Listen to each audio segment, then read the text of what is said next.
Good evening, everybody, and welcome back to another edition of To The Point podcast.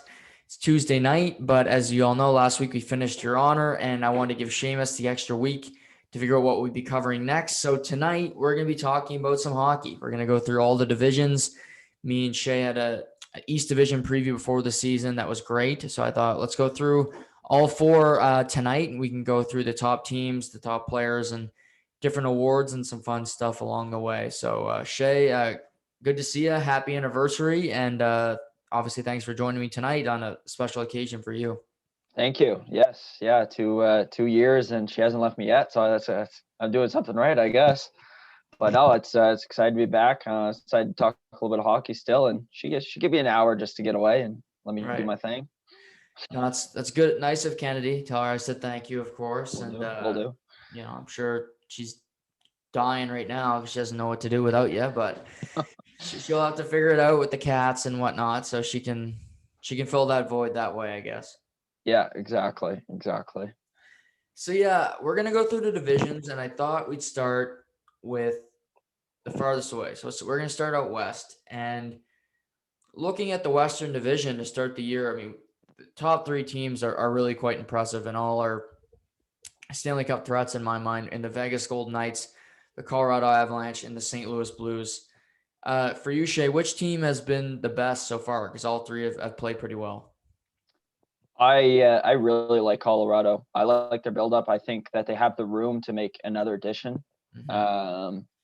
Yeah, just watching the two teams. I watched a little bit last night, and I also watched, of course, the outdoor game before it got interrupted between Vegas and Colorado. Because to me, those are the two biggest threats probably through these two. So I was just excited to watch that matchup and see who's going to bet there. Of course, Fleury, shut the door on them last night.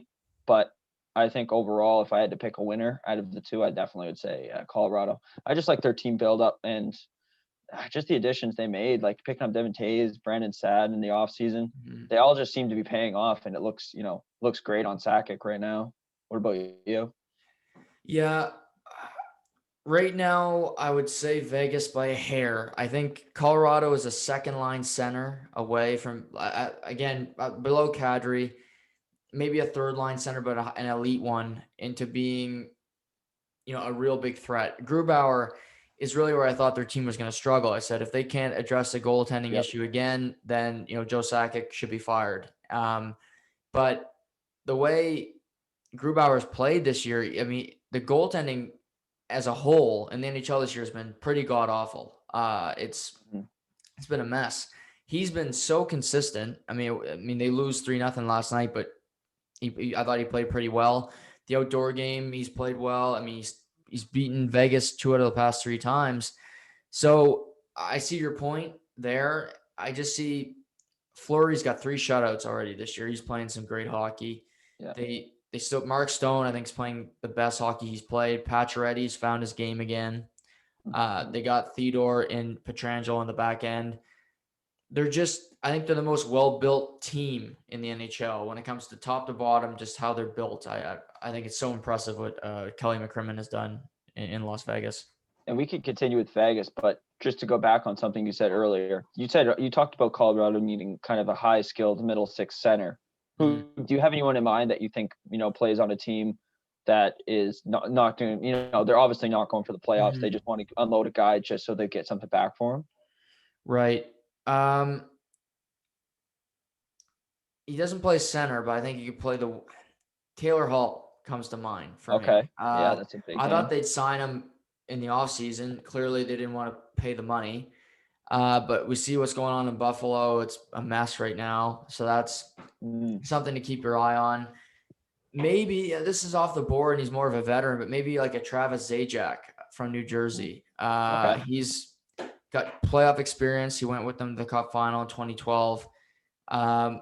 So those are a couple guys, but yeah, I think they're a great team, but to beat Vegas in a 7-game series, you're going to have to have scoring from all over the ice, because McKinnon, he's going to do his thing, Rantanen, as we know, but you need to have that depth scoring because, Will Carriers of the world, the Nicolas Waugh, who's really stepped in from the AHL and has looked really good this year, they're going to chip in for Vegas, and you got to match that. The Matt Niettos, again, I have less confidence in them than I do the Vegas fourth line, which is really quite potent.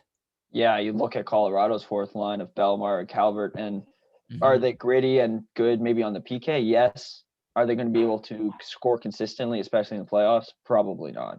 Yeah, And I think you make an excellent point there. Adding a couple more pieces for depth, I think would definitely do them no harm, and especially where I'd say this is the year to go for it if you're Colorado, because absolutely. I mean you got everyone in your prime.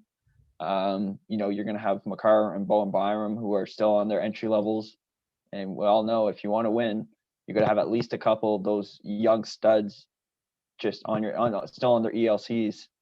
And we'll probably get more to that later. I had a question teed up about another team, but for Vegas, yeah, you're right. And I think a guy that's made an immediate impact since coming over from last season's Chandler Stevenson. Hmm. He's just been able to like maneuver in that middle six center / left wing role for them, and it's been impressive. He's definitely took a step from a fourth liner to an impact player, which is something that makes them look like a great move, really. Yeah, no, excellent point. I mean, he's playing with Stone right now. That speaks for itself. They still have the Carlson, Riley Smith, Marchessault line, which I would Yeah. never break up. I love that line. Mm. And speaking to Colorado, you asked for a couple examples. Another one came to mind just off the top of my head. This guy hasn't been a great performer in the regular season, but I think he's made for the playoffs, and that would be Sam Bennett. Okay. Um, he played that third line center role. He's gritty. He's built for the playoffs. I mean, that's just the way he plays. It doesn't look like Calgary's going to get there. So Well, it works out well because I think he wants to trade out, right? So right. if they could So get something going, especially now before you get into the meat of things where you got to take 2 weeks, or no, going into the States, I don't think you'd have to take the no, two it's weeks, right? 48 hours. Yeah, so there you go. It looked like a smart deal, and I think he'd fit right in there in that bottom six. Yeah, I mean, like I say, playoff performer. He's got that experience, and I think he'd have a chip on his shoulder coming in, and he'd want to produce, obviously, for Colorado. Yeah. But how about St. Louis for you? You said they're a little behind the other two, but they played some pretty good hockey this year. We've seen kind of a bounce back here from Bennington with no Jake Allen. Yep. But what do you make of St. Louis's prospects playoff wise? I think they'll be in the playoffs, no problem. And the only reason I have them behind both of the teams that we mentioned previous is not honestly because I don't like them. It's just I like them the least out of those three teams. Mm-hmm. I still think they'll be fine, and I think they could even easily upset. Well, I wouldn't say easily, but I think they could upset Vegas or Colorado in a 7-game series. They just have a lot of the team from that original Cup-winning team from 2019. There's not a whole lot different about them. And maybe some of their other guys getting older. I would say like maybe Tyler Bozak. He seems to have taken that step back, but that makes sense where he's 35, 36. But their D has really surprised me. I thought losing Pietrangelo. I'm not a big Justin Folk guy. I just don't. I don't know. There's just something about his game and how much he got paid I didn't really like. But I think he's definitely had a decent start to the year and kind of shut me up for sure. Probably all of his other haters. But yeah, no, St.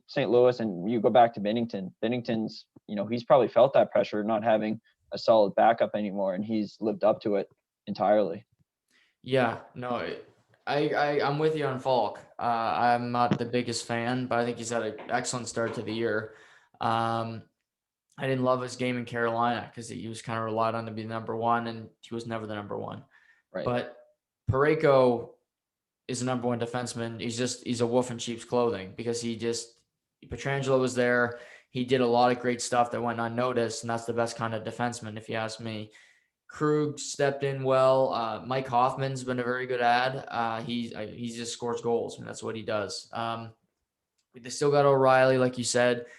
Getting Robert Thomas back healthy will be important for them. I think he's a player that has so much potential, and I think he could emerge as a star in the league. But yeah, I'd agree with you. Say they're a little bit behind, but if they played Colorado in the playoffs, that would worry me a bit if I was Colorado, because St. Louis just has that experience. They have that style of play where they're never going to give up. You know that, and Yeah. I wouldn't want that. If I And was they're in not. this division, I'd want to finish first because you're not going Yeah. to play St. Louis.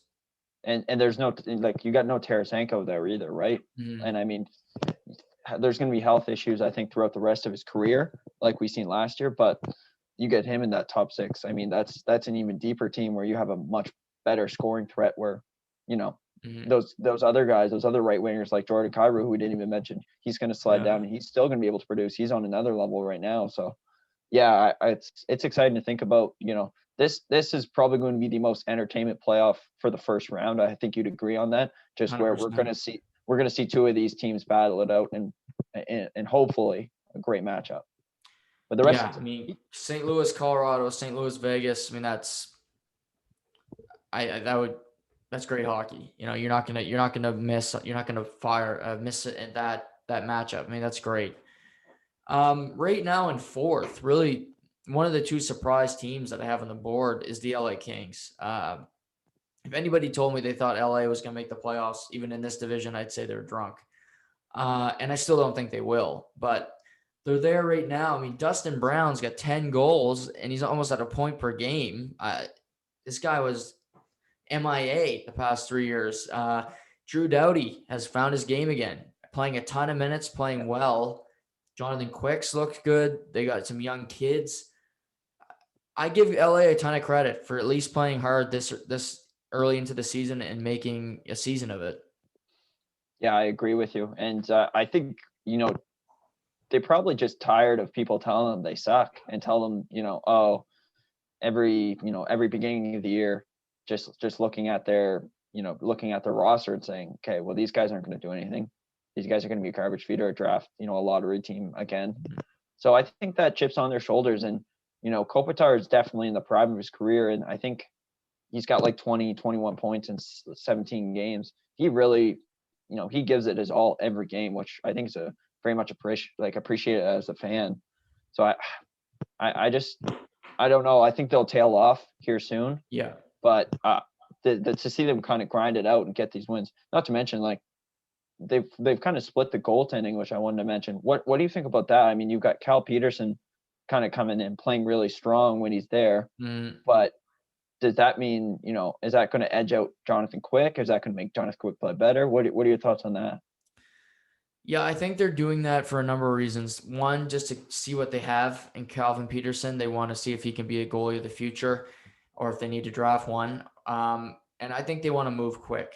Like, I agree with you. I think they're going to tail off sooner rather than later just because they don't have as much talent as the other teams in this division. And Quick is an enticing guy at the deadline, especially if LA can eat some of that salary. I think teams will call, maybe even if he's a backup. I think, a team that comes to mind is the Washington Capitals. We haven't seen Samsonov play in seems like a year, so I have no confidence that he can play in the playoffs. Vanacek's been okay, but I wouldn't trust that. If Pittsburgh wants to make a splash, do they go and try to get Jonathan Quick? Right. So I think he's got a lot of different landing spots, and they want to play him a little bit to show him, to showcase him a little bit, so to speak, and also have Cal Peterson there as the potential future in that. Nice. Yeah. Yeah. So yeah, good for LA. I mean, Gabe Velarde's playing some really good hockey. Mikey Anderson is the former captain of the U.S.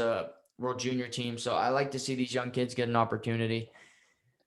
Just below them, the Coyotes, they're having a debacle right now with their ownership and what's happening, and it's a mess as always, as it is in Arizona. But Clayton Keller his game has taken a jump. I've been watching their games when I do. I like how he plays. Connor Garland, the former Moncton Wildcat, you notice him every game. He's probably their most dangerous forward. I had them making the playoffs before the year in that 4-hole.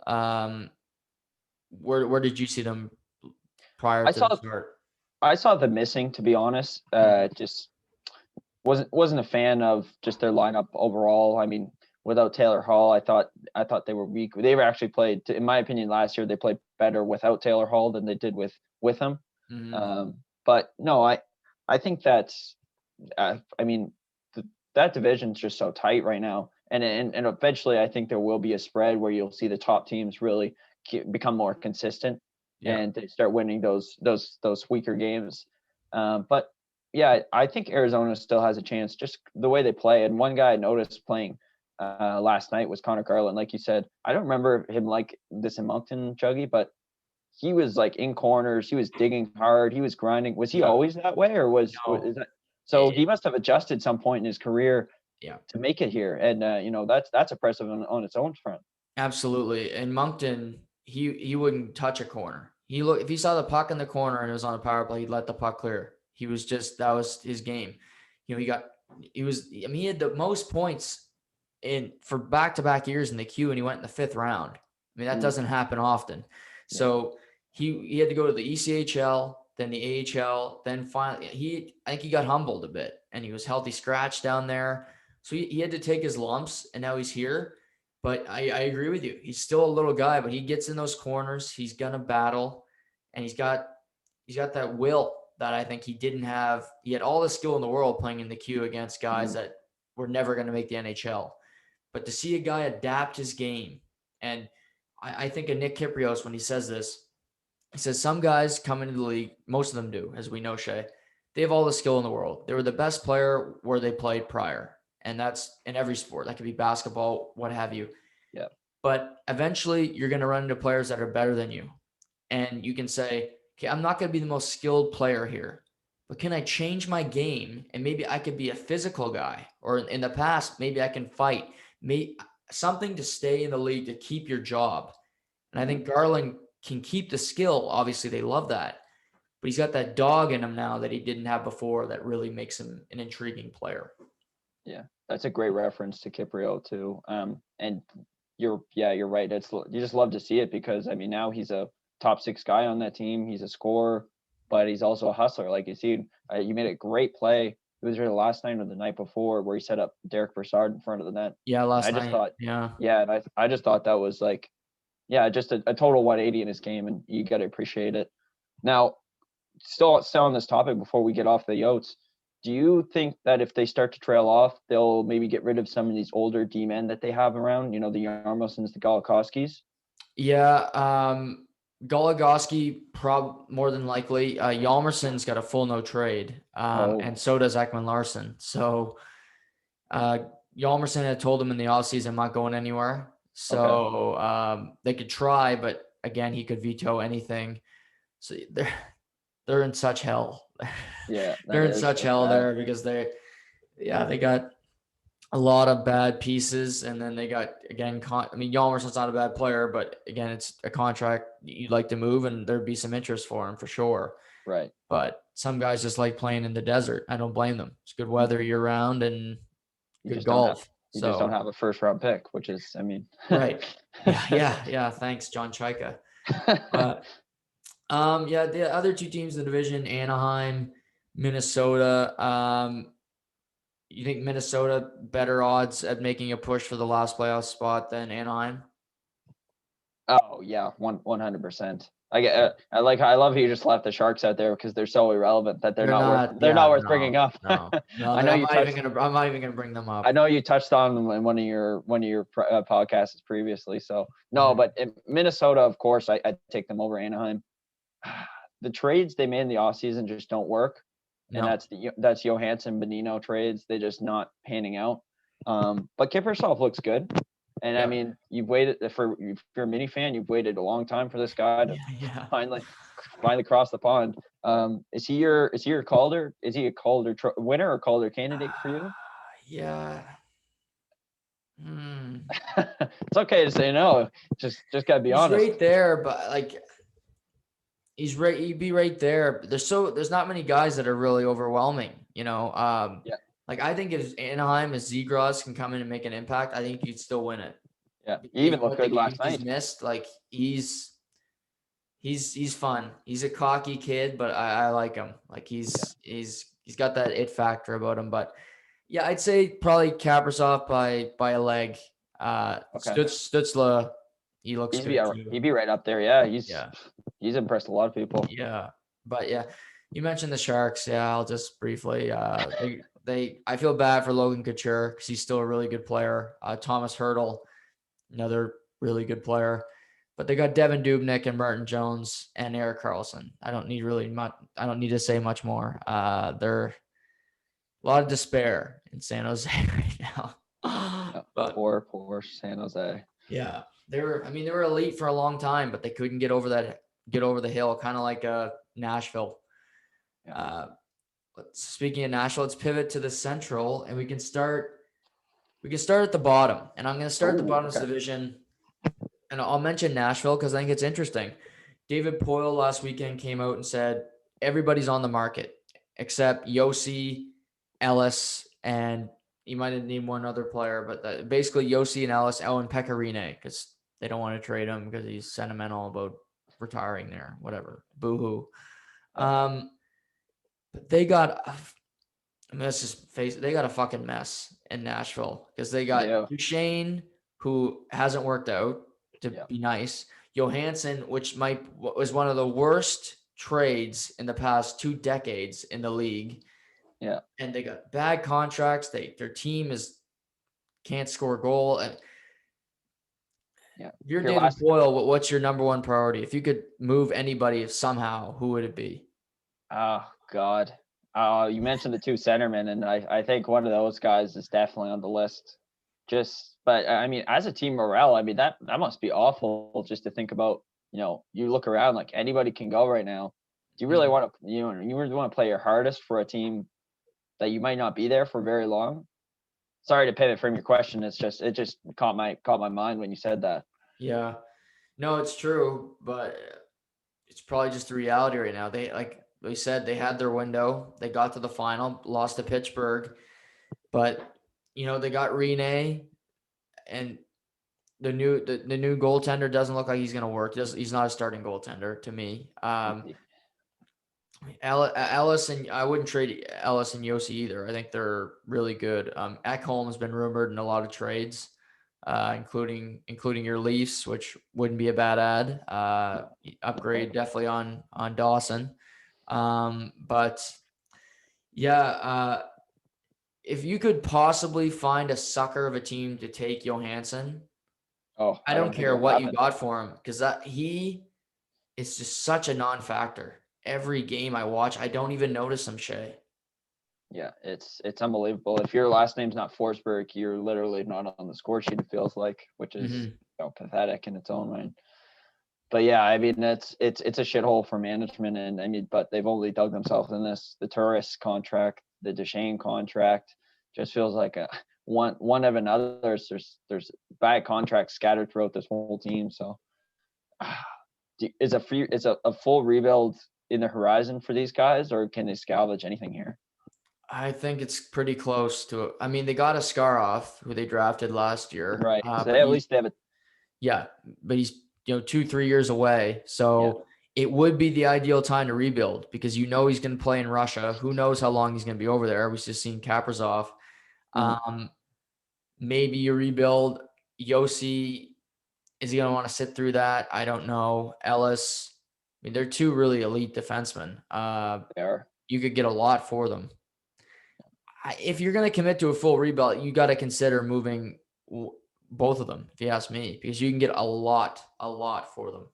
Right. No, yeah, I think that's I agree with you. I think that's the direction of the team right now, but it's interesting. It's funny how they, was it 2017 they go from a cup winning team, and it's gone so quick. It's gone down so quickly. I mean, that's for a lot of other teams as well. If you look at Pittsburgh, but yeah, it's just interesting that they found themselves in this position when, even I would say maybe not last year, the year before they looked half decent, and now they're just awful. No, it's the fact that Detroit's breathing down their ass. I mean, that tells you everything you need to know. That speaking of that, that's a game tonight. Predators Red Wings 8:30. Is that one? You'll be tuned into that one, won't you? It's not number 1 on the docket, but if it's no other games during the intermissions, maybe I'll tune in for a minute. Okay. But yeah, I think I'd rather stare at the wall, but I mean, I don't blame you.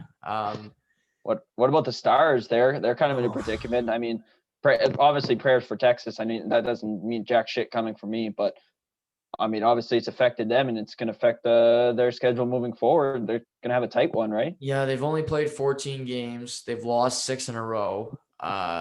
they're going to have to play every other day for the rest of the year, which is going to be incredibly difficult. Yeah.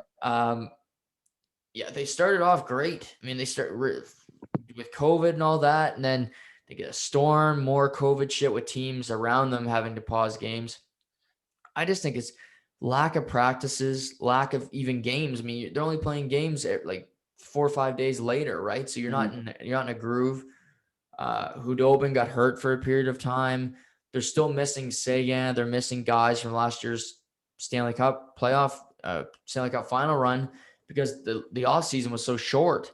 So it's going to be tough for Dallas because this division has gotten tough really quickly. I agree. I think it's jumped to the second toughest division to make the playoffs just because I think there's some teams there that are not going to be easy outs. And for 14 games in, they still got games in hand, but you got to win them. And they're not easy wins when you got to play Tampa and Florida right now, who are playing some great hockey. And you probably know this. Is Bishop still on the sidelines, or is he? Yeah. So they really don't have a goaltender right now. No, they got Hudobin, who's playing again now. I mean, okay. Stopped 50 of 52 last night against Florida, but they still lost the game. But yeah, Bishop's always hurt. He's always got something wrong with him. I don't buy half his injuries though. Like he's Band-Aid of Band-Aids, but yeah, Radulov, they still got some of the key pieces, Jamie Benn, but it's going to be tough for them to make another run. I can see them making the playoffs, but they're going to need a lot of help to do it. Yeah, I agree. I don't see them even getting out of the first round if they do make it there. I just think it's been a struggle for them. I love some of the pieces on that team, but it's maybe just not their year. And I think for them, maybe you can't rest guys. Obviously, this isn't the NBA, but you think about, hey, take your time, get better, and we'll try again next year. We still have Pavelski for another year. Yeah. But Jamie Benn will still be signed. Sagan's still on contract, so I think they just got to maybe call it a year, which sounds completely stupid. Actually, now that I just said it out loud, but I think they have to be reasonable and know that they can't just do what they did last year and just go on another run. Right. No, they'll get to a certain point if they keep losing where they're going to be like, okay, this is happening anyway. So Sagan, you're not coming back this year. Like, just be ready for training camp next year. We'll get it going. Ahead of them, Columbus. They obviously acquired Patrick Laine and Jack Roslovic. Laine went through his benching. Roslovic played pretty well. Then he's kind of slowing down again. They've had goaltending issues all year with lack of performance and then injuries. But you look at them in Chicago. Chicago's playing better than Columbus right now, quite frankly, and they shouldn't because they got Patrick Kane, a bunch of rookies. But kudos to Chicago for surpassing Columbus in the last week or so. Yeah, no, absolutely. Columbus.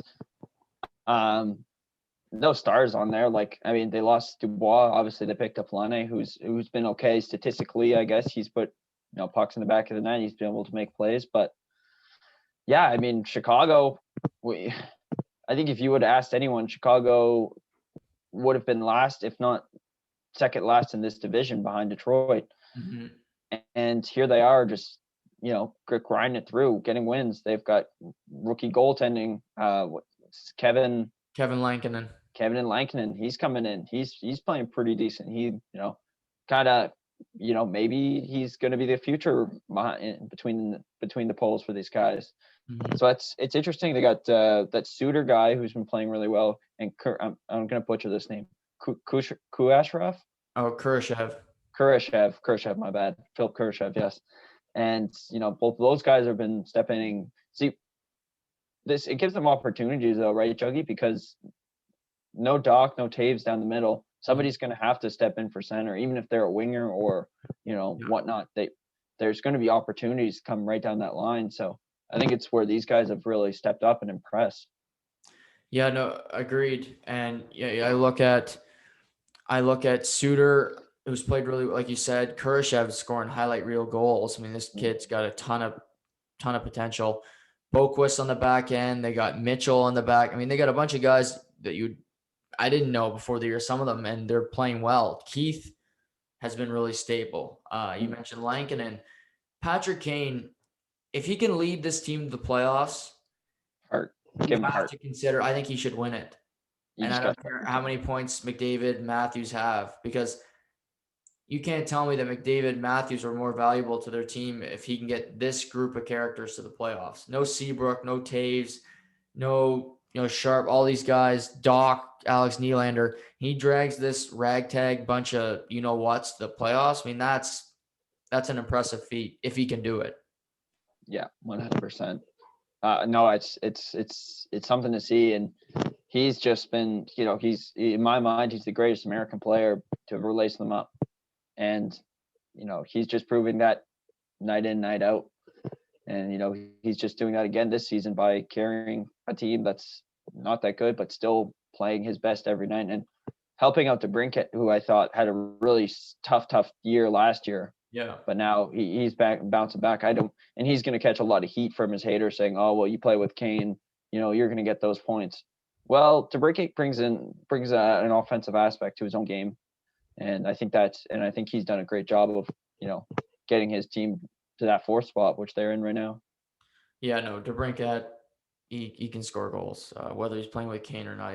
He had a tough sophomore slump, but that happens to a lot of guys. So DeBrincat will be fine. Moving on to the top three. I mean, these top three right now are playing some of the best hockey in the whole NHL in the past couple weeks. You got Tampa Bay, who's in third, the defending Stanley Cup champions, which is just absurd. Carolina, which might be the biggest surprise. Again, you got Florida there too, but which of the three has been the most impressive to you to start the year? Oh, Florida, without a doubt. Yeah, and I think it's just because it's unexpected. I looked at them and I wouldn't have had them scratched in as one of the four playoffs team by far. Just the way Bobrovsky played last year, I thought a lot of they've got some older D-men at the back, Strawman.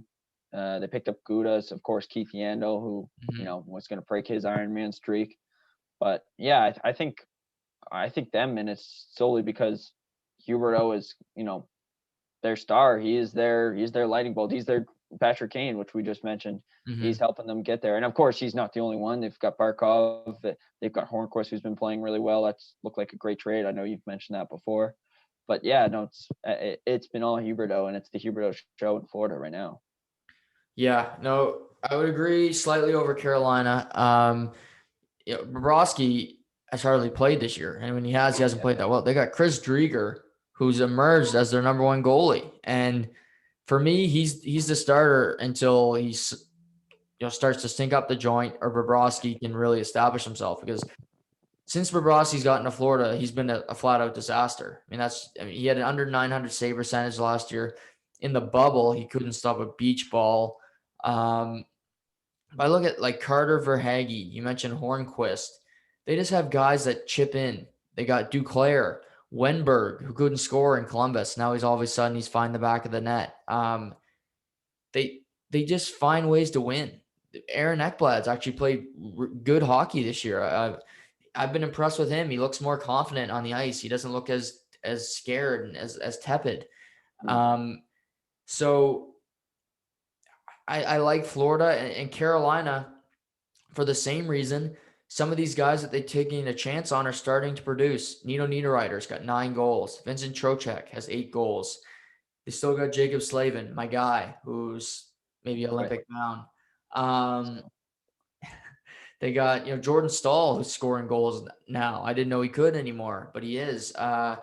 So 2 teams that you don't hear a lot about in the media that are really jumping up and making a name for themselves. No, exactly. Yeah, in Carolina, I got this teed up. I mean, as well as they're playing right now, and for me, is it their window to win? And if it is their window, can they do it? What are your answers to those questions? To those 2 questions? My answer is why not? You got Tampa Bay in your divisions. That's obviously a scary thought. You're gonna have to beat them before the conference final, but that's kind of like Boston Tampa Bay matchup, right? Like Tampa Bay beat Boston last year, so they got over that hump. and you could say that was their toughest series. Again, it only went 5, but there were some overtime games. It was close. So I say yes, and my answer to what you do about it is, again, you kind of look around at teams that are maybe struggling a bit, right? And see how you can add to your team. So thinking out loud here, if Dallas misses,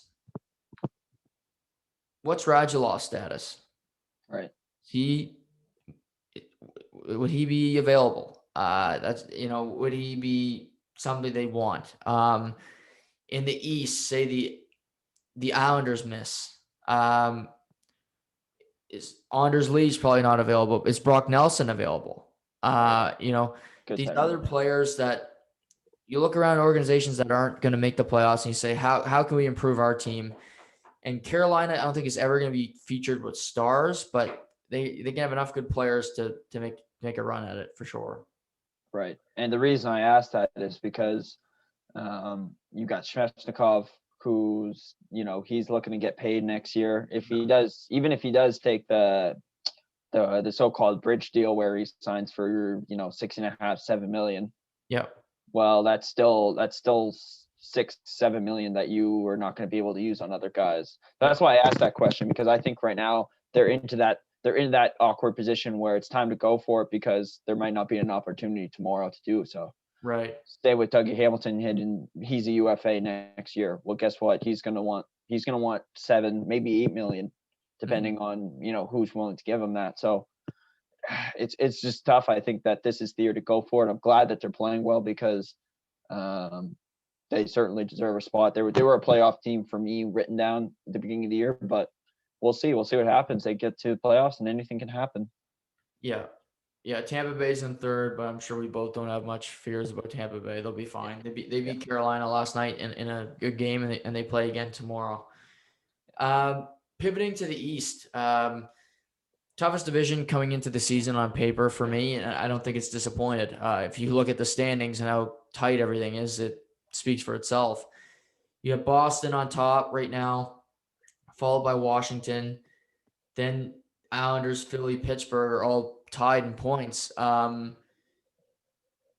Which, other than Boston, which team has been the best for you of the 4? Washington, the New York Islanders, Philly, Pittsburgh. This year, which team has been the best for you?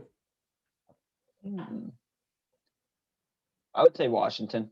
I'd give it to them. I didn't have much faith. I had them scheduled in the playoffs when we did our last, when we did our East preview, but I just had a lot of doubt with the goaltending. I thought Samsonov wasn't it for me, just where his lack of experience. And I always mess up this guy's name, Vanacek. So he's kind of stepped in and been that guy. They've definitely not looked great lately, I would say. Yeah. And I'd say goaltending's a strong point for that. But yeah, I think other than that, they got off to a wicked hot start, and they're kind of riding that ever since. And I think that'll end soon, and I think they're going to get collapsed by either Islanders or Philly, because I can't see them holding that second spot forever. But their moves look good. I know you've mentioned Justin Schultz. He's been impressive. The Chara additions look really good. He's be able to play gritty, but also put a couple of pucks in the back of the net. So yeah, I think it's a combination of things for Washington, but they've definitely been my most impressive behind Boston, I guess. Yeah, it's so tough because all these teams have been okay, but so inconsistent, and that's been Washington. They've played some really bad hockey lately, like you said. They just eked out a win against New Jersey over the weekend. They lost to the Rangers. The Islanders have been up and down. They've gotten some wins, but they beat Buffalo last night. Everybody is beating Buffalo. They've lost to Pittsburgh twice in the last 2 weeks. Philly has their problems with goaltending. Carter Hart is seeing double, and he can't stop either right now. What's up with him? Yeah, and they can't. They're having trouble scoring goals too, which was a common theme last year. Yeah. And then Pittsburgh probably in the last 2-3 weeks, Shay's played the best out of these teams. I've seen them turn a corner. And they play Washington tonight, and that's the game I'll be pretty focused on. Just to see, obviously Crosby Ovechkin's always fun, and that rivalry is one of the best in hockey. but just to see how they come out and how they play. They still, again, but all these teams in the division have a big something wrong with them. You could say Philly's decor since they lost Niskanen. That's a big hole. Washington and Pittsburgh in net. They don't have a number one goalie. Yep. The Islanders scoring depth and just guys that can put the puck in the back of the net. So they're all flawed, but they're all very good teams at the same time. Yeah, and I think that's why you see that this division is so tight. You cut off the Rangers in that aspect. It's 6 points between, the fifth place team and first place team.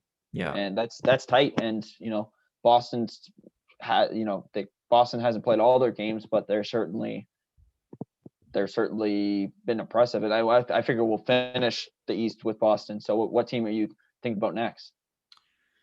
Yeah. Of these four. Yeah. Yeah. I liked Washington the most for the year, so I'm going to stick with that opinion. Okay.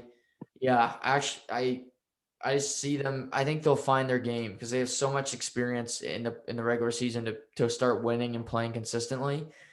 Samsonov, I think, may start tonight. That's not 100%.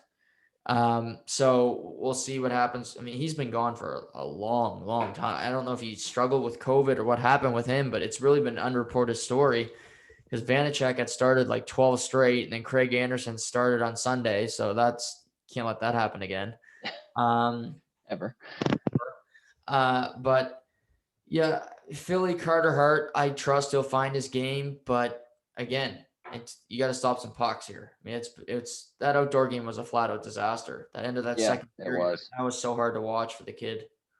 Yeah, it was. It's tough, and yeah, to your point, Philly's not been able to score. I mean, you're looking for Drew to start putting them in the back of the net, and I don't think it's ever going to happen. People are still waiting from the playoff run from last year to see if he's ever going to be able to get it together, and maybe he doesn't. Maybe like this is a thing they could get their mid-30s, and it's just not there for them. And I don't think it's the end of Drew, but I think that he definitely needs to pull it together if his team wants to be a factor. You got JVR there leading the way in points, and I mean that pretty much says it all. Yeah, Philly, I look similar to Drew and Voracek as I do Monahan and Gaudreau. They're both very good players, but they haven't been able to get over that hump. They've been great regular season players. They've gotten close to winning awards. They've been consistently good teams, but they can't win that big game or they can't score the big goal. And you see Drew last year, Drew and Voracek, they could not score against the Islanders. They were erased. Against Montreal, they were really ineffective. Right. And to start the year, it's continued. So I don't know if Drew's just having a lack of confidence issue, but maybe he just needs to come out and play with a little bit more bite. Come play a game where you're just a little bit of reckless abandon because he has that. We see him play against Crosby in that playoff series. He laid him out and he let him know about it. Yeah, so maybe he needs to incorporate a little bit of that, but I think this is going to be a fascinating division down the stretch because I don't see the Rangers entering it again, especially with Panarin being out for who knows how long. Trouba's on IR. What do you think about that? Just that whole scandal, really. Yeah. I don't know if you already touched on it. No, I didn't because it came out yesterday after the pod, and hopefully it's not. I mean, obviously we hope it's not true. I mean, if it is true, that needs to be a legal issue. I mean, that can't happen, and that needs to be dealt with accordingly. Obviously the rumor, if anybody doesn't know, is that it's alleged that he beat up an 18-year-old girl in Russia, but he's saying it's a slam piece because he's against basically Putin's government, and he's been open and honest about that. And they're saying this to get back at him, and he's worried because he's got family in Russia that he's worried about their safety and their well-being. And so is that why he went back, Dougie, or is that why he's taking a leave of absence? He's staying in North America, but he's obviously worried about his family. I think he kind of wants to get them into protective custody, so to speak. Right. It's that big of a mess. It can be in Russia. Right. Because the first thing I thought of when I heard about this was it kind of looks bad that he's taking a leave, like he may be preparing for something. Right. But if that's the main cause of his absence is to, maybe get his affairs in order so that Mhm. he can get his family over here, that's a totally understandable thing for sure. Right. And I mean, there's just so many of these throughout sports of these issues being brought up, and of course they got brought up years afterwards. So I mean, it's kind of looks flocky to begin with, but we'll see. I don't think it's true, but Yeah. obviously it's proven or innocent until proven guilty. Yeah. Hopefully that game resort. But again, New York, Dumpster fire. I can't score. Lafreniere's been underwhelming. Strome hasn't looked like the same player, especially when Panarin's not playing. Their goaltending hasn't been great. Yeah, they got to call it. New Jersey, no, not happening. Buffalo, I mean, Jeff Skinner was a healthy scratch last night. He's making $9 million. That's tough pill to swallow there for Terry Pagula and the ownership group, but that's your mistake. But yeah, these four in Boston may come back down with them because they're above them right now, but not by much. So I think it'll be a 5-team race the whole year. Yeah, I firmly believe so too. What's crazy about Boston is, I think they were just kind of playing afloat until Pasternak got there. Now that he's got there, he's kind of the floodgates are open. They're playing on full cylinders, and when I say they're playing on full cylinders, they're not even playing on full cylinders because you got guys like Jake DeBrusk. Yeah, Charlie Coyle put one in the back of the net in that outdoor game, but he's been kind of calm throughout the year. So you get some of these guys going. I mean, this Boston team's going to look really good, and especially where you're looking at a poor New York, Buffalo, and New Jersey. I mean, you're laughing when you see those teams on the schedule. Yeah, in this division, you got to win those games. You got to beat those teams, and but yeah, I mean, Pasternak, what a game in the outdoor game. I mean, this guy's so fucking good, but and his personality too. He's great for the league. When he comes out with the shades on, and you need more characters like that. The NHL is so, for lack of a better term, white when it comes to just having a guy with personality, not being vanilla. And I blame that a lot on Sidney Crosby for leading with that example. But I like seeing Pasternak have a little bit of personality and spark it up a little bit with the media and just with the fans at large. Yeah. What did he say? He came out. He's like, yeah. What? Like, why are you wearing the shades right now? And he just said like I was in there listening to Barbie Girl. Barbie Girl with the boys, and I'm pissed you guys called me out here. Now I missed the rest of the song. It's funny. You're right though. The league needs more of that. That's why everyone was so against Ovechkin. Here's a different guy. He brings a different aspect to the league. Away from the ice, and we don't like it because he's not a good boy. Like what I mean. So. Yeah, I agree with you, and that's exactly what Pasternak brings. I love that energy. Yeah, it's like people like were saying Tom Brady was bad for getting drunk on his parade. Like, get off your high horse. Like, you were probably getting drunk in your garage last Friday, Rick. Like, come on. Like, let let Pasternak have some personality. It's refreshing. Yeah. You can tell Tom Brady to stop drinking as soon as he stops winning Super Bowls, which may not be ever. Yeah, whenever he decides to either die or stop playing football, that's when he can stop partying for me. But good on him. So that brings us to our last division, the Canadian division. Obviously, the toughest division in hockey. Not really, but to start the year for you, you're a Leafs fan. There's top of the division, 6-point buffer right now with Edmonton. You got to be stoked with the way they're playing. I am, and they took their lickings last night. They took a shutout loss to Calgary. If anyone didn't know that, and I think what they learned from the Ottawa debacle about them choking and giving up that 4-goal lead. Don't panic. There's no need to panic, and there's no need to get worked up over about losses because you are going to lose throughout the year. Of course, you'd like to change some of those weaker team losses into better team losses, like losses against Edmonton and Winnipeg, but obviously those don't always happen that way. And I mean, I think Calgary was just due for one, to be honest. I feel like looking at the schedule, they're just due to get a win. and they played David. I think was it Riddick Yeah, in net, yeah. and he Markstrom and Freddie were both hurt last night. yeah. So I mean Riddick and Hutchinson's he's an AHL goalie at best, but that's what you got right now. So you're going to work with it. But yeah, so they lose last night, but honestly, they're playing unbelievable. It's such a treat to watch Matthews and Marner's play. They're dynamite. It's the best duo. I heard someone the other day say it's the best duo since Clark and Gilmore. Obviously, I never watched Clark and Gilmore, but this nostalgia, thinking of that comparison gets me going.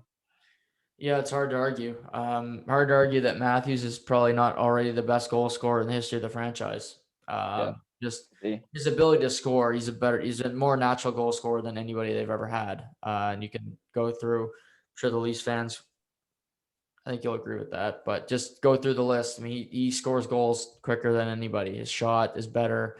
Just the way Yeah. he creates space. He's playing fantastic. Yeah.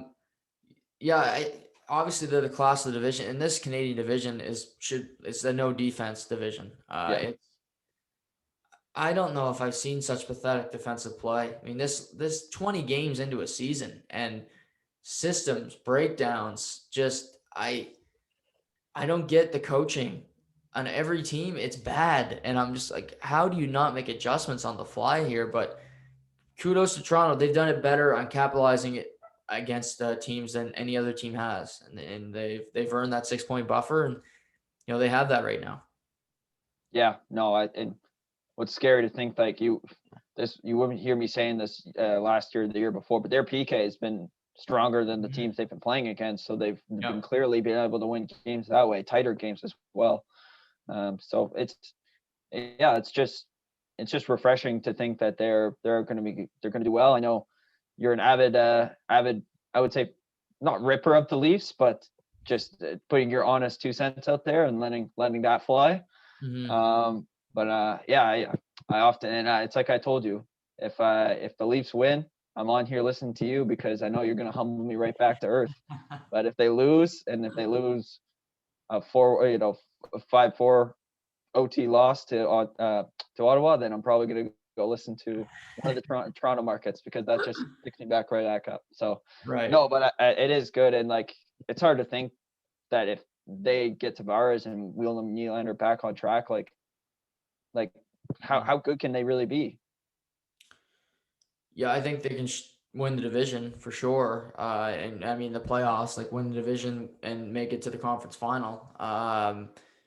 This is their best chance they're ever going to have to do it because you don't got to play, the Bostons, the Tampa Bays, even the Florida this year. I mean, Florida's no easy out. So playing, right now it would be Montreal in the first round. That again, I don't think that'd be an easy series. I don't think that's a sweep. I think some Leafs fans probably think that's a sweep. That's no sweep, but they should win it. On paper, they're a better team. They've beaten them 3 out of the 4. Moving down from them, Edmonton's now second. I don't think Edmonton's the second best team in the division, but McDavid, Draisaitl, I mean, they're still playing great, but they are getting contributions from, their depth forwards as well.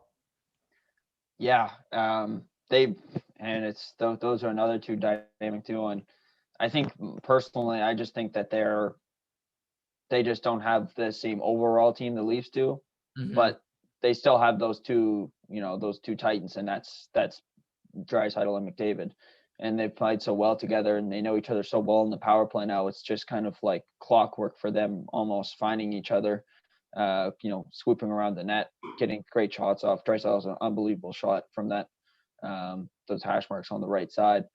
But yeah, no, it's good, and you're right. They have starting to get a little bit of depth scoring. I know you mentioned you really like Ajuja Kara and what he brings to the game because he's a fourth liner, but he's just really gritty. He's just going to be able to grit the corners for us and kill penalties. But a guy I look like is Cassian. He's kind of been not there this year, and he's a guy they probably rely on to score 10, 15 goals. And that doesn't sound like much, but for a team that revolves around their two big boys doing all the work, that's a lot. Yeah. So what do you think they do with him? Do you think his game comes back or? Yeah, he's been kind of banged up, so I assume they'll give him a chance when he gets back to get back into the lineup. But Mhm. I like I mean, the fact that he gets to play with McDavid, like that's who they got on their roster that they put. I mean, no offense against Cassian, he's a good player and I like him, but he shouldn't be playing with McDavid. Right. He should be his Pat third. Maroon should have been playing with McDavid, Yeah. but they did because they had that week of a roster. But Edmonton's gonna be tough to add because their cap situation's hell. They still got Right. James Neal under contract, If they and trade a that's wave. Yeah. yeah, you got to try to get rid of him. What you're not gonna do. But their saving grace could be goaltending, which I have no faith in. But Barry's look good. Nurse is a guy I've liked for a long time, Yeah. but He's having a hell of a year. yeah, He's he's a he could big emerge. He could emerge as their number one D man, and if he hasn't already through last year and this 20 game skit through this year, no, he could I be agree. really good. And he's not someone I had penciled in throughout his career as being that guy. I thought more of him as a 2-3, Mhm. but just the way he's played and how he's been able to produce offensively, it's been impressive. He's a good player. Yeah, very good player. Below them, Winnipeg only by a point, and I see Winnipeg as a more complete team than Edmonton, especially with the addition of Dubois. When he Look gets his good. game going, I mean, he played with Scheifele and Wheeler the other night, and it was magic. Yeah. They got Pionk on the back end, he's a really good defenseman. He's another guy that doesn't get talked about a lot. That if you watch a Jets game, watch for Neil Pionk, number 4. He can play. Hellebuck's you can find that Vesna form. Winnipeg, I think, could be Toronto's biggest roadblock. I think they're the next best team to me, anyway. Yeah, I firmly believe so too. They don't have a great decor. You No, mentioned Neil Poyank. You got Josh Morrissey. But other than that, no one that maybe that scares you. But no. if Hellebuck can play like he did last year, I mean, you just got to think like he'd be able to shut a lot of these easy goals that maybe Matthews and Marner set up for themselves. Maybe he'd be able to shut those out, and maybe Winnipeg's offense is nothing to take lightly. They've got a lot of good character guys. Even Matthew Perreault is, he's a depth guy, obviously, but he's having a much better year than he has previous. So it's interesting to see, but I think Winnipeg will be right up there. I'm almost certain that Winnipeg's going to topple over Edmonton and probably take that second spot. So if you're Toronto, you're looking for them in the second round, which is a good matchup, but it'll be a real test for them because I think that Winnipeg overall just plays more physical. You got Scheifele, who's a great two-way center. Dubois plays physical. Even Blake Wheeler's that 6'5" body. He's out there. He's got a great frame. He's moving pucks at the same time. He's getting into the board. So I like their team, but yeah, we'll see. I think Toronto can handle them. Yeah, I think it'd be a close series for sure. I think Toronto, if you're going to play a team like Winnipeg, they need to add some players. Alex Kerfoot cannot be playing meaningful minutes. No offense, Alex Kerfoot, but I'm not really that upset. No, I'm not that sad. I'm not that sorry. I mean, it's just a fact. Um, Montreal look great out of the gates. They've kind of hit the ditch here a little bit.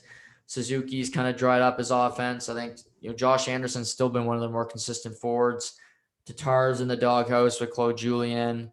Corey Perry's actually still producing, which good for him, but that's not what you want to see if you're the brass. Like Corey Perry's putting goals in the back of the net. But Montreal, can they find their game? They're still a playoff team in this division. Oh yeah. They're no doubt just with their depth, they can be a playoff team. And this was to me, I could have called this the minute the first 10 games came out. There's no way Montreal was going to keep that hot of a start for the whole season. Mm-hmm. Yes, are they a good team? They've got a lot of depth, but at the same time, that was just going to wear it out. If you don't have those star players, you don't have the Edmonton, Toronto star players. Eventually, those games, those tight games, they will dry up on you. But the main thing for them, it's been goaltending. And Carey Price, I know you've mentioned it. He's looked pretty doggone awful, to be honest. Under 900, which is never what you want to hear next to Price's name. Jake Allen's actually played Better. he's playing meaningful games, and he's been pretty good. They often, I think they're going to throw Carey Price the bigger games because he is, he's the $10 million man. So he's he should be winning those, but right now he's not. But yeah, no, I think that for Montreal to get back on their game, they got to see two guys start scoring goals, and that's Drew and Deneau. They just one goal between them at this point in the year is just not good for two top six guys. They've got to be better. I mean, Deneau, it's reported he turned down a $5.5 million extension. I mean, that he'll never get that money back. At this point, he still does. He does a lot of good things, but you gotta score sometime. And yeah, I agree with you. He's got to find the back of the net. I still really like their team. I would put Kulak back in the lineup instead of Mete. I don't know why they keep putting him back in there. I think Romanov's really been fantastic, but a big thing for them is just Carey Price. Finding his game because they're good defensively. I mean, Saturday night that Matthews second goal that can't go in. Yeah, I don't care how good his shot is. That can't. There's no screen that can't go in the net. So they play Ottawa tonight. So that's a good team to rebound against, but we'll see what happens with Montreal. Finishes with Calgary, Vancouver, Ottawa. Obviously, Ottawa's likely the worst team. I mean, if some team drops below Ottawa, that's a problem. Yeah. But Vancouver, Calgary, which team's better? I mean, they're both been pretty putrid so far this year. For me, I'd have to say Calgary, and that's with a great assault, just because I think I had higher expectations for Vancouver, and I obviously was just let down. But no, Calgary, their big boys are doing it all. You see that, you got Lindholm, Goudreau, Monahan, like we mentioned before, they're kind of carrying the team. Kachuk, obviously, with 2 points last night against us, they're playing well, but the rest of the team, it's just not there. And Markstrom, I don't know. I don't know whether it's the new team, new dynamic. It's in his head. It's just he's not playing super well, or he's not playing as well as probably people thought he was going to coming off last year. But yeah, I know you mentioned this, and I want to bring it up. Rasmus Anderson, I really like him as a player. Mm-hmm. And after listening to your pod yesterday, I kind of thought about it as I'm watching him, and how, maybe limiting his minutes, because he is only 24, 25. So, I mean, yes, he can play those minutes, but, putting him on a leash, I think would be better for him throughout a whole entire season. Right. But he's been able to chip in offensively as well. So I like his game a lot. I think he's got tons of potential. I think I like him a lot too, but what you might want to do is play him with Tanev. Right. Hanifin's played well with Tanev, but maybe you put Anderson with Tanev, because he's such a stable guy that you put him on there with him, and just to try it out, to see, even if they got to play different sides, I think you try with him, because Tanev's one of the better defensive defensemen in the NHL right now. Yeah, for sure. He might be the best one, if I really had to think about it, when it comes to just playing that role, not going to jump up, not taking a risk, the new Mark Mathot of the league. But yeah, I'd say Calgary by a hair too, because I had Vancouver where they are right now. I had Vancouver finishing next to last. And I kind of talked to Casey about this, because he messaged me before the season, and we disagreed, and I said, we'll see. But, Quinn Hughes, it came a big article today I read. He's second in the league, and he's first in defenseman points. Well, what does it mean? What does it matter? He's one of the worst in puck possession. He's got terrible numbers. Plus minus is a stat that's dead to me. That's like our parents' stat, but it's all those points are for nothing, because he's next to last in the league in their standings. It really doesn't matter what the points are. If you're losing, they're irrelevant.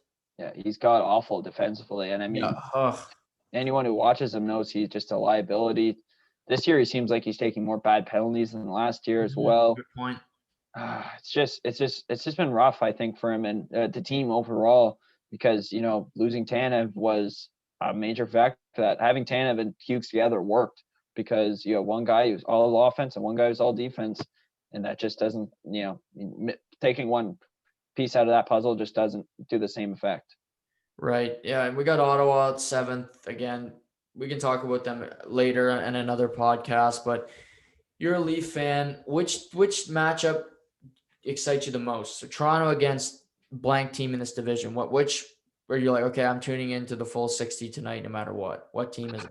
I think just because it's such an offensive battle, I just love watching Edmonton. Actually, no, I think Edmonton. I've seen Montreal a few times now, and it's always exciting. It's usually tight. You got the overtime winner game, the game that Montreal came back and beat them 2-1. Mm-hmm. But Edmonton, it's just amazing because I just love watching Connor McDavid play. He's just a highlight reel everywhere he goes, every time he's on the ice, every time he touches a puck. And I know you already went all over this on your pod this weekend, but yeah, it's unbelievable to watch. So I tune in for those games all the time, even if they are a little later, because you know you're going to watch a treat. Like his goal this year against Freddie Anderson was. It's embarrassing to call myself a Leaf fan after watching it, but it's still something to watch. So I give him a lot of credit. I get a question teed up for you after this, but I don't know if you had some of this. I was just going to say, looking back, so 2018, Connor McDavid signs that deal, not knowing the effect the cap was going to have. Obviously, you can't predict that, Right. and probably think it's going to go up. But at the same time, your window to win is it's short. Yeah. Why take that much money? Or do you think, looking back, do you think he takes less money? No, I don't, You because think he still takes 12 I sheets? still think this is the bigger framework of this shit. This is how I'll answer it. Okay. I think he took that much money, and I think he did it as a service to the league. Okay. We've seen Tom Brady take lesser money for such a long period of time, and it affected the quarterback market because he was winning Super Bowls, and guys would say, well, I want to raise, and their teams would say no. And in free agency, they would, the money for quarterbacks and players stayed flat. Okay. Is that great for owners? Absolutely. But as players, you want to make as much money as you can. So I think McDavid taking, say, 10, that would be better for your Leafs, of course, with Matthews and Marner coming up. But I think he helped Matthews. I think he helped Marner. If you think of these deals, he helped these guys get paid.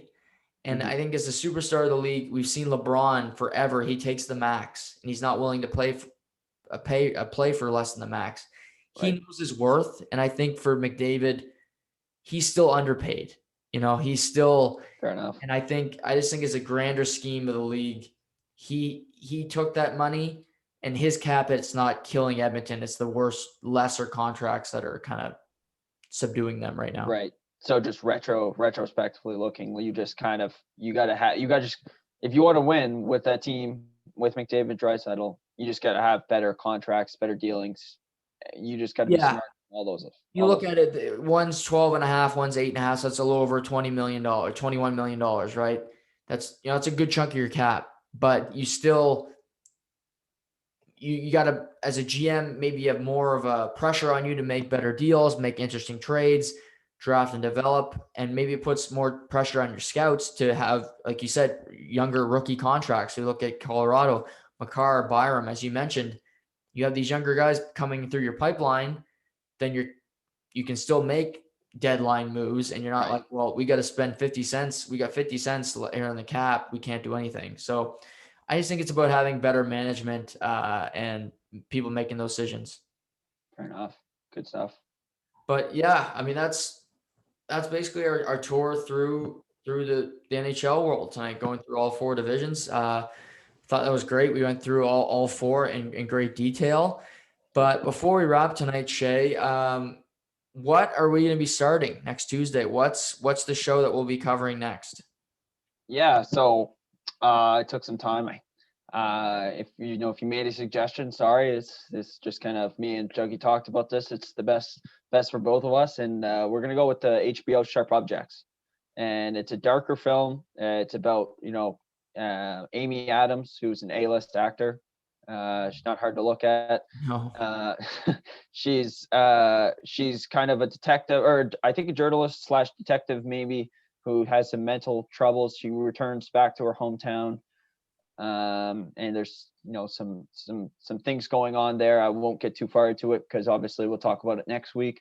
But it's highly touted. Amy Adams, I think, really brings it.